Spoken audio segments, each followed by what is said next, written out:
آج کے دن کو ہمیں کیسے منانا چاہیے تھا؟ قائد اعظم آج ہوتے تو کیا ہم اسی طرح سے آزادی کا جشن منا رہے ہوتے؟ یہ سوال اپنے پینل کے سامنے رکھوں گی۔ ایاز صاحب، 1947 اور 2021 تب ہم کہاں کھڑے تھے، آج ہم کہاں کھڑے ہیں؟ 74 برسوں میں ہم نے کیا کھویا، کیا پایا، اور آج کے دن کو منانے کا مقصد کیا ہے؟ ایک تو بات ہے کہ جیسے بنیادیں ڈالی گئیں اس سے ہٹ کے کوئی عمارت نہیں بنی، ایسی بنی ہے۔ وہاں پہ بہت سی کباتیں، بہت سے جو چیزیں تھیں ہماری ابتدا میں ہی ہمارا آپ کہہ لیں ہمارے بنانے کا حصہ تھا۔ یہ کوئی سوشلسٹ ملک نہیں بن رہا تھا۔ اس پہ جو ہماری پارٹی بھی تھی مسلم لیگ، اس پہ خواص کا زیادہ جو تھا لیڈرشپ ان کے ہاتھ میں تھی۔ تو یہاں پہ social reform, social revolution Pakistan میں نہیں ہوا، نہ آج تک ہو سکا ہے۔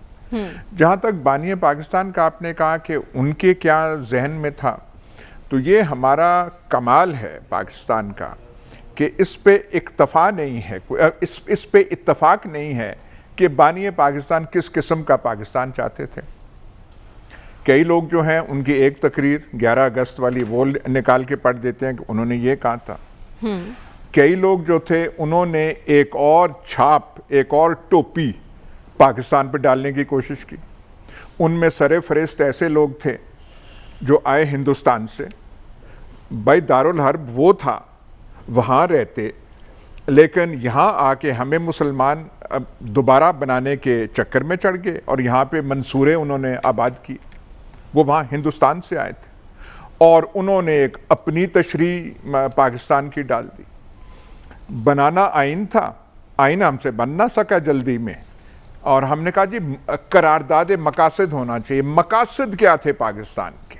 واہ بھائی، آپ معمار ہیں، آپ کچھ بنانے کی کوشش کریں، مقاصد کیا بیان کر رہے ہیں؟ اس پہ ایک اور بحث چھڑ گئی، اور تو وہ جو بحث قرارداد مقاصد کے وقت جو چھڑی، اور جو لوگ ہندوستان سے آئے تھے، میں وہ سارے مہاجرین کی بات نہیں کر رہا، میں اس مکتبہ فکر کی بات کر رہا ہوں جنہوں نے یہاں پہ منصورے آباد کیے، انہوں نے ایک اور تشریح ایسی دی جو بالکل بانی پاکستان کے افکار کے ساتھ کوئی جوڑ ہی نہیں تھا۔ پاکستان کی جدوجہد میں ان کا کوئی کنٹریبیوشن نہیں تھا، کوئی حصہ نہیں تھا، لیکن ٹھیکیداران قوم وہ بن گئے، اور ہم سے پھر بہت ساری کوتاہیاں ہوئی، بنگالیوں کو ہم ساتھ رکھ نہ سکے۔ قلعہ اسلام کا ہم نے یہاں پہ بنایا جہاں پہ کوئی بنانے کی ضرورت نہیں تھی، یہاں تو اکثریت ویسے ہی مسلمانوں کی تھی، یہاں تو عدم تحفظ کی کوئی بات نہیں تھی، تو یہاں پہ قلعہ ہم نے بنا دیا۔ جن کو تحفظ کی ضرورت تھی ان کو ہم ہندوستان میں چھوڑ دیا۔ یہ ایک المیہ پاکستان کے بننے کا ہے جس کا آج تک جو بڑے بڑے مبلغین حب الوطنی ہیں اس کا خاطر خواہ جواب نہیں دے سکے، پر جیسے بھی ہے بن گیا، اور جیسے ہمارا ایک مزاج ہے بن۔ آپ نے کہا کہ تقریب پاکستان جو ہے وہ کیسے ہونی چاہیے، اور خدا کے واسطے ہم کچھ تھوڑا اس قوم کو، یہ زندہ پاکستان بننے سے پہلے بھی یہاں پہ لوگ آباد تھے، پنجاب پہلے بھی تھا، سندھ بھی تھا، سرحد بھی تھا، بلوچستان بھی تھا، کشمیر بھی تھا، بنگال بھی تھا۔ زندہ دل ہمارا ایک لٹریچر، ہماری شاعری، ہماری ایک تاریخ، وہ سب کچھ چیزیں تھیں، تو ہم نے ان کو وہ بالکل اس میں ایک نظریے کی، نظریات کا، ہم نے وہ جو انگریزی کا لفظ ہے سٹریٹ جیکٹ، لوہے کی واسکٹ پہنا دی۔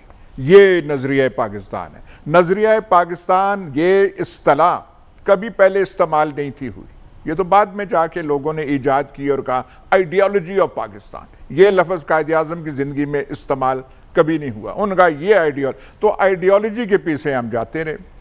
جو سانس لینے کی سکت ہے اس کو ہم محدود کرتے گئے۔ آج آپ دیکھیں سڑکوں پہ، اور بیچارے نوجوان جائیں کہاں، کریں کیا، سوائے موٹر سائیکلوں پہ بیٹھ کے اور گاڑیوں پہ بیٹھ کے اپنا وہ جذبہ ہے وہ جھنڈے سے دکھا رہے ہیں، کسی نے موٹر سائیکل پہ لگایا ہوا ہے، کسی نے وہ گاڑی پہ لگایا ہوا ہے، پر اور کیا کریں، اور وہ توتو بجا رہے ہیں، وہ جو دھوتو ہے وہ بجا رہے ہیں۔ آپ نے ہر چیز بند کی ہوئی ہے۔ ایک نوجوان آدمی اور شام کو یہاں پہ کرے کیا، کیونکہ یہ بھی آپ نے پابندی لگا دی، اس پہ بھی پابندی ہے۔ ہاں، پیسے بنانے پہ یہاں کوئی نہیں ہے، جن کے پاس مال ہے اس پہ کوئی پابندی نہیں ہے، ملاوٹ پہ کوئی پابندی نہیں ہے، جھوٹ بولنے پہ کوئی پابندی نہیں ہے، فریب